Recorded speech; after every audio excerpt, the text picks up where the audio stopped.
Hello everyone, welcome back to our YouTube channel Third Eye Media. So let us discuss about the articles which were actually published on April 2nd, that is today. So let's begin with today's current affairs session now. Center and Congress spar over Kacha TV issue. In the last video also we have seen about this Kacha TV issue. So basically it's an island which is actually given to Sri Lanka in 1974 by our Indian government.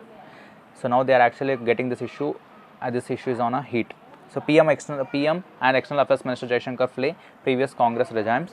The controversy over India ceding the island of Kacha Tivu to Sri Lanka in 1974 escalated on Monday, a day after Prime Minister Narendra Modi flagged news reports on the issue for the second day, and External Affairs Minister S. Jaishankar declared that previous Congress government had given away the rights of Indian fishermen in that area. So basically they are making this a political issue, and it should not be done in that way because it might actually disturb our Indian relations with particular country.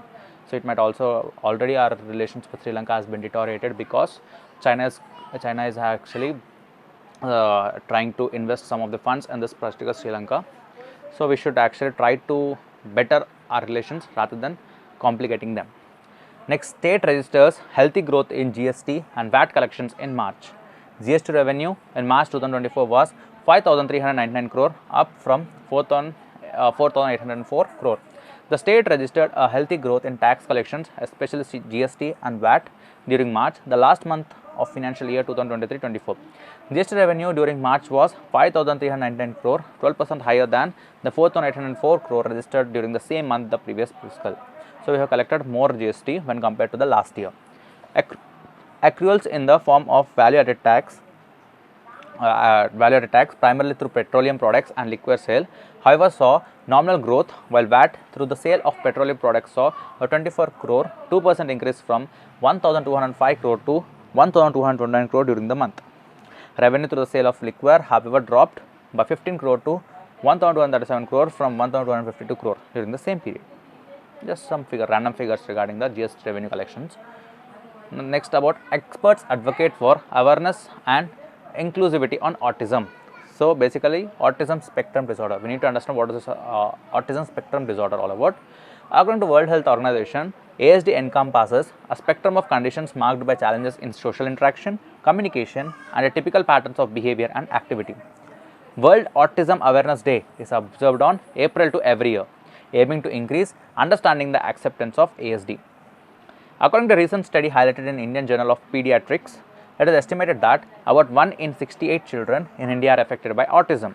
Boys are more commonly affected by autism compared to girls, with a male to female ratio of approximately 3:1.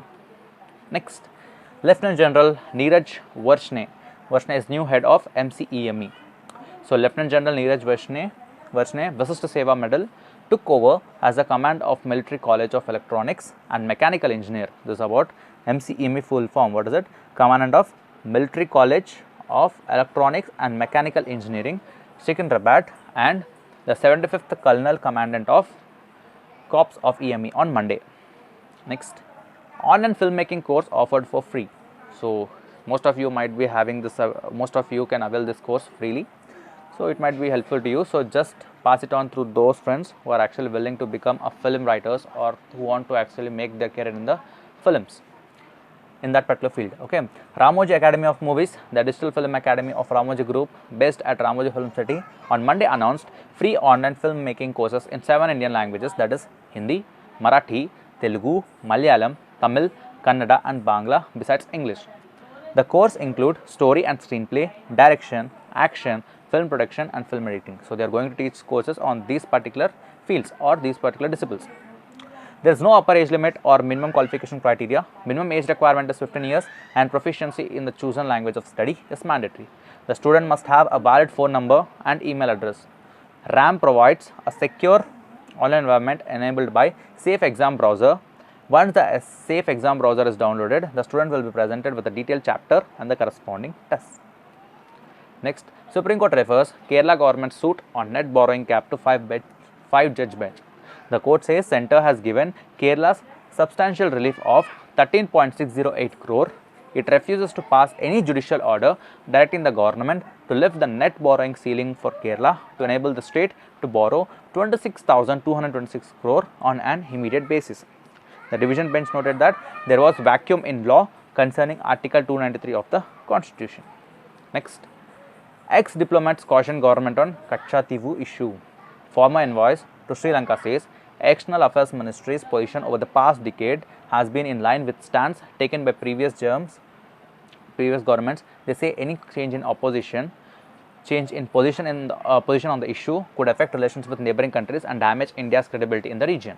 Any move by the government to revisit the 1974 India-Sri Lankan agreement on Kachativu Island could have a broader diplomatic impact on India's ties in the region and raise questions about other bilateral negotiations warned former diplomats. Similar agreement with Bangladesh in 2015 had settled the decades-old land boundary enclaves issue, and the India's decision to accept the Permanent Court of Arbitration at the Hague's verdict in 2014 in favor of Bangladesh's maritime boundary claims led to an overall improvement in Delhi-Dhaka relations. The reopening of the Kachativu Island row follows the Modi government's decision to write to Pakistan's government last year calling for renegotiation of the 1960 Indus Water Treaty. So basically, we should not disturb such type of things because this might lead to disruption in international relations with our neighboring countries. Next, RSS group gives CAA eligibility certificates to Hindus from Pakistan. So from the past 1 week, a Rashtriya Swayamsevak Sangh affiliated group has been organizing camps and issuing eligibility certificates to members of the Hindu community from Pakistan to help them apply for citizenship under the Citizenship Act 2019. The group Seemajan Kalyan Samiti, which operates in the areas along the Pakistan border, has helped around 330 people from Jaisalmer, Barmer and Jodhpur in Rajasthan upload their documents on the citizenship portal Indian Citizenship. What is the portal? Indian Citizenship Online.nic.in, launched by the Home Ministry. It is to be noted that since the Pakistani Hindus entered the India legally, they were eligible for citizenship under Section 5 and Section 6 of the Citizenship Act 1955. Next, Arunachal Pradesh will always be a part of India, Jaishankar. Arunachal Pradesh is and will always be a part of India, External Affairs Minister S. Jaishankar said on Monday in response to China's renaming yet another 30 places in the state, which it claims as South Tibet. The development follows closely after the recent visit by Prime Minister Narendra Modi to the state for the inauguration of the Sela Tunnel, built at the altitude of 13,000 feet. China Ministry of Civil Affairs made an announcement on March 30, which said it had standardized the name of 30 places in the southern Tibet. The first such standardized list of 6 places was released in 2017, followed by a second list of 15 places in 2021 and third list of 11 places in 2023. Heat wave conditions likely during election season, warns IMD. The Indian Meteorological Department on Monday warned of above normal heat wave conditions in the most parts of the country in April and May. These are the months when polling will be held across the country. Heat wave days occur when day temperatures in a place are at least 4.5 degrees Celsius above normal temperature or greater than 45 degrees Celsius on 2 consecutive days. While these regions are particularly vulnerable, above normal temperatures are likely over the entire country, barring Kerala, Jammu and Kashmir, Himachal Pradesh, Uttarakhand and most of the northern eastern states. Next, in an all-time high, defense exports cross 21,000 crore. We all know that India is basically an importer of arms, but from the CIPRI report, from the previous CIPRI report and other reports, now we can say that, and now even defense minister is also claiming that we have reached this, an export of defense exports to 21,000 crore.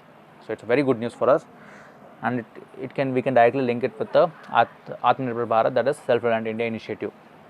India's defense exports crossed 21,000 crore for the first time, Defense Minister Rajnath Singh said on Monday. The figures indicated that defense exports had grown by 31 times in the past 10 years compared with financial year 2013-14.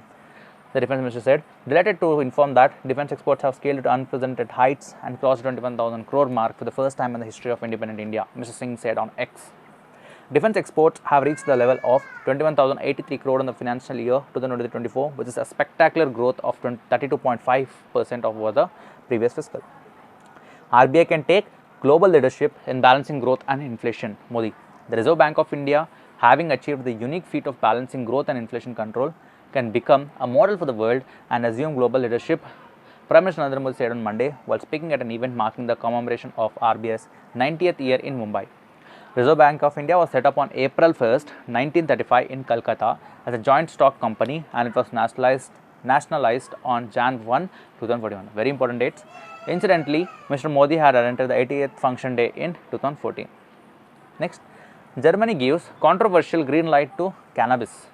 Cannabis is nothing but like something like weed. We call it as weed. Cannabis aficionados lit up in Germany on Monday as the country became the largest EU nation to legalize recreational use despite fierce objections from opposition politicians and medical associations. Under the first step in the much debated new law, adults over 18 are now allowed to carry 25 grams of dried cannabis and cultivate up to 3 marijuana plants at homes. The changes leave Germany with some of the most liberal cannabis laws in Europe, alongside Malta and Luxembourg, which legalized the recreational use in 2021 and 23 respectively. So that's all for this day. So these are the current affairs which I have discussed for this particular day. I hope you guys are enjoying. Sorry for the delays. So from now we will be definitely making sure that we up to the date. We stick up to the dates. So don't forget to like, share and subscribe our channel. Please keep watching it. Thank you.